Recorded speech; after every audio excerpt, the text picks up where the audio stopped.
करोड़ों की जिंदगी के लिए जगत भर की रोशनी के लिए लिखा है तेरे ही भाग्य में कि तेरा जीवन रहे त्याग में। लिखा है तेरे ही भाग्य में कि तेरा जीवन रहे त्याग में। क्यों? करोड़ों की जिंदगी के लिए जगत भर की रोशनी के लिए। हे संतों चलते रहना, हे संतों विचरते रहना, हे संतों चलते रहना, हे संतों विचरते रहना। बोलिए सद्गुरु भगवान की जय, संत भगवान की जय, भक्त भगवान की जय। संत का जीवन आपके लिए है। संत को आलस्य नहीं करना चाहिए, संत को वैराग्य से रहना चाहिए। और संत की जिंदगी पूरे जगत के लिए होती है। मैं कृष्ण भगवान का जो श्लोक कह रहा था, युक्ताहार विहारस्य, आहार विहार को शुद्ध कीजिए, युक्त चेष्टा से कर्मसु, और अपने यथा योगिक कर्म भी कीजिए। जिस कार्य को करने के लिए तुमको मनुष्य जीवन मिला है, आहा, जिस कार्य को करने के लिए इतना सुंदर शरीर प्राप्त हुआ है, याद रखना ये वासना में डूबने के लिए जीवन नहीं मिला है, ये उपासना के माध्यम से उबरने के लिए जीवन मिला है, भक्ति के लिए जीवन मिला है, शांति से जीने के लिए जीवन मिला है। ये जीवन दुख में बिताने के लिए नहीं है, हाय हाय करने के लिए नहीं है। शांति से जियो। और ये भी निवेदन करूंगा, वह कर्म करो जो अगले जन्म में भाग्य बन करके तुमको मिले, दुर्भाग्य बनकर ना मिले। क्योंकि कर्म की कलम से ही भाग्य की रेखा खींची जाती है। भाग्य आकाश से नहीं टपकता है, भाग्य आपके कर्मों के द्वारा ही बनता है। इसलिए कर्म का फल बड़ा विचित्र होता है। मैंने सुना है एक सेठ ने अपने नौकर को एक थप्पड़ मारा, नौकर सह लेता है, मन में गुस्सा तो आती है। नौकर घर आता है तो अपनी पत्नी को एक थप्पड़ मार देता है। हमेशा मनुष्य अपनी गुस्सा को कमजोर के ऊपर उतार देता है। पत्नी को भी गुस्सा आया, पति को तो नहीं मारा। धर्म पत्नी अपने पति को कभी नहीं मारती है, धर्म पति भी ऐसा नहीं करता है।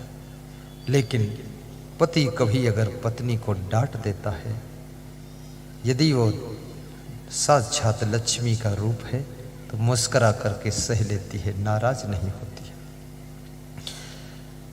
पत्नी को गुस्सा आया तो पति को तो कुछ नहीं कहा, लेकिन अपने बड़े बेटे को एक थप्पड़ मारा। बेटा गंदे कपड़े करके आया है तू। तो बेटे ने सोचा, माँ कभी थप्पड़ नहीं मारती थी, आज क्यों मारा है इसने, कपड़े तो इस तरह के रोज पहनता हूँ। बेटे को भी गुस्सा आई तो उसने अपने छोटे भाई को एक थप्पड़ मारा कि हर समय खेलता रहता है तो इधर उधर। छोटे भाई को भी गुस्सा आई तो बड़े भाई को तो कुछ नहीं कहा, लेकिन घर से बाहर निकला गुस्सा में। द्वार पर एक कुत्ता बैठा था, कुत्ते के जोर से लात मारी तो कुत्ता भागा। कुत्ता को गुस्सा आया तो सड़क पर एक आदमी जा रहा था, उसके टांग में काट लिया। और जिसके टांग में काटा वो कोई दूसरा नहीं था, वही सेठ था जो सुबह थप्पड़ मारा था। अब ये कर्म चक्र कहां तक घूम कर गया, लास्ट में वही फल दे दिया जाकर। इसलिए कहते हैं तुम जो भी करते हो सत्कर्म उससे सौभाग्य बनता है, दुष्कर्म से दुर्भाग्य बनता है। और ये भी याद रखना, कर्म करने में भी तुम स्वतंत्र हो। कर्मणेश वादिकारास्ते मां फलेषु कदाचन, स्वयं कर्म करोत्यात्मा स्वयं तत्फलमश्नुते, स्वयं भ्रमन्त संसारे स्वयं तस्माद् विमुच्यते, एका पापानि कुरुते फलं भोग्यते महाजना, भोक्तारो विप्रम उच्यन्ते कर्ता दोषेण लिप्यते, स्वयं कर्म करोत्यात्मा स्वयं तत्फलमश्नुते। कर्म का खेल बड़ा विचित्र है। इसलिए मैं कहूँगा अगर तुम सबसे प्रेम रखते हो, इससे भी भाग्य में निखार आता है। जब तुम किसी से नफरत करते हो तो भाग्य थोड़ा बिगड़ता है। जब तुम गुस्सा करते हो तो आपका भाग्य कमजोर होने लगता है। जब तुम सहन शक्ति रखते हो तो भाग्य खिलने लग जाता है। इन बातों को समझना ध्यान से। जब चोरी करते हो तो तुम्हारा भाग्य कमजोर होने लग जाता है, और जब तुम किसी को सहयोग करते हो तो भाग्य प्रबल होने लग जाता है। भंडारा करते हो तब तुम्हारा भाग्य चमकने लग जाता है। जब भंडाफोड़ करते हो तो भाग्य तुम्हारा धूमिल होने लग जाता है। गलतियां तुम्हारे भाग्य को कमजोर करती है, अच्छाइयां तुम्हारे भाग्य को ताकत देती है। इसलिए याद रखना, आप अपने भाग्य के निर्माता स्वयं हैं।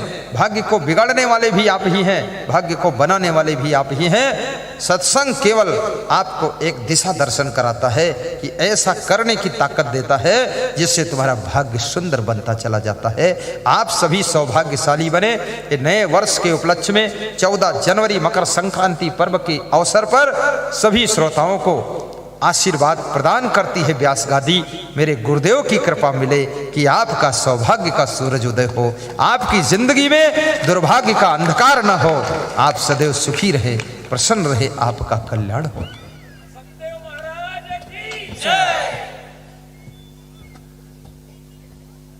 जो जय बोला है उसका नाम भी जानना चाहता हूं। क्या नाम है बता दो।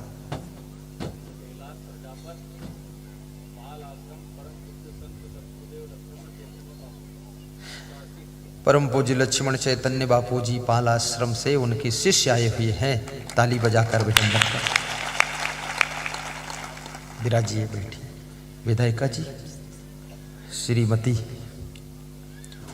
श्रीमती झूमा सोलंकी, यही नाम है, बीकन गांव। आज 2 शब्द में उनकी भी सुनूंगा क्योंकि मेरा प्रवचन तो उन्होंने बहुत सुना है। इतनी शांति से बैठी है, पता ही नहीं चलता है इसमें विधायिका है कौन।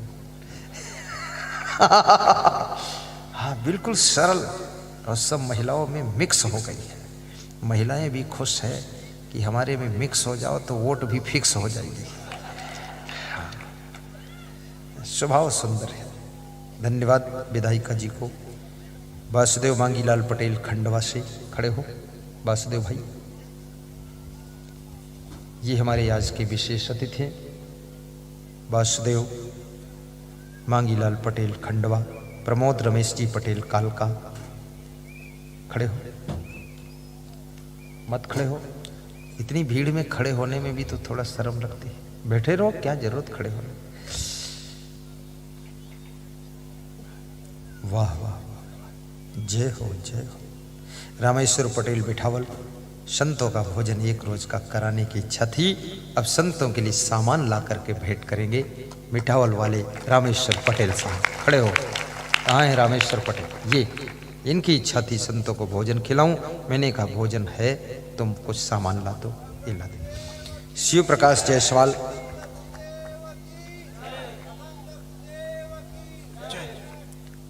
साहिब बंदगी, साहिब बंदगी, बहुत आशीर्वाद है। धैर्य से बैठना। व्यास गादी बड़ी श्रद्धा के साथ आज आरती पूजन के कार्यक्रम के लिए तैयारियां हो चुकी हैं और विधायिका जी के 2 शब्द सुनने के लिए आप तैयार हैं कि नहीं? महिलाएं तैयार हैं कि नहीं है? सब बैठे रहें। कौन खड़ा है? ये बिठा दो, जो खड़ा है उसको बिठाओ। बैठ जाओ दादा, मान जाओ मेरे लाल। कौन जा रहा है? इसका नाम क्या है? पकड़ो इसको भाई, समझाओ। बैठ जाओ। हाँ, इसका रुमाल ले लो, गले का रुमाल, उस रुमाल में टांग बांध लो और उस रुमाल को खंभे से बांध दो। जाने मत दो, जाना मना है।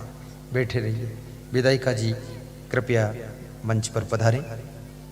और आज हमारे संतों ने, भक्तों ने संकल्प लिया है 2 वर्ष पहले से ही कि मध्य प्रदेश की तीर्थ नगरी उज्जैन में बहुत सुंदर रमणीक तीर्थ यात्रियों की सेवा के लिए, महाकालेश्वर के दर्शन करने वालों के भोजन भंडारा के लिए और मध्य प्रदेश के कल्याण के लिए, पूरे विश्व को संदेश देने के लिए, जिनको भारी टेंशन है उनको शांति प्रदान करने के लिए एक बहुत सुंदर शांत मंदिर, आश्रम, धर्मशाला बनाने का संकल्प लिया गया है। जिस संकल्प को पूरा करने के लिए जितेंद्र कुमार, श्रीमती कविताबाई पटेल, स्वर्गीय श्री आसाराम पटेल की पुण्य स्मृति में गौला निवासी खरगोन के 21,000 रुपये देने का संकल्प लिया है।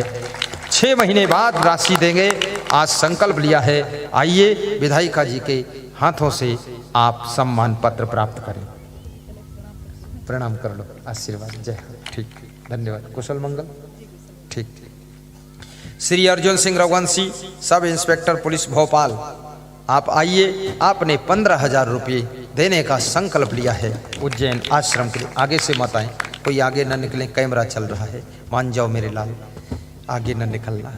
मेरे और कैमरे के बीच में मत निकलो, खतरा हो जाएगा। पीछे निकलो। हाँ, आप इधर आओ। पटेल जी, पटेल जी को सम्मान पत्र दिया जा रहा है। उधर भी उज्जैन का कार्यालय बना हुआ है, इधर भी उज्जैन का कार्यालय बना हुआ है। सबको आवाहन किया जा रहा है, सबको आमंत्रण दिया जा रहा है कि उज्जैन के पुण्य पुनीत कार्य के लिए और विश्व के कल्याण के लिए ये जो मंदिर केंद्र बनने जा रहा है ध्यान साधना का, इसके लिए सभी लोग, कोई वंचित न रहे, इस सत्कार्य में सहयोग देने में अपना अपना योगदान, नगद भी दे सकते हो, उधार भी कर सकते हो, साल बाद भी दे सकते हो, लेकिन देना ही चाहिए, क्योंकि ये विश्व कल्याण का केंद्र बनेगा, बहुत अच्छा बनेगा।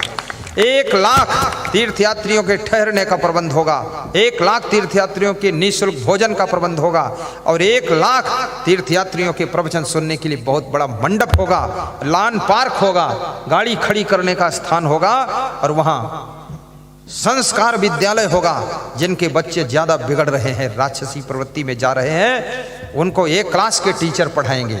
फीस बहुत तगड़ी होगी। सब जगह अगर 500 तो वहां फीस रहेगी 2,500 महीना।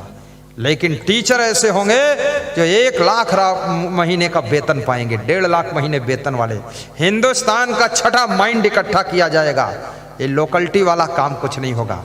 और गुरुदेव साल में 1 बार क्लास लेंगे, हम भी उन बच्चों को प्रवचन सुनाते होंगे और पढ़ाई इंग्लिश हिंदी सब मीडियम होगी।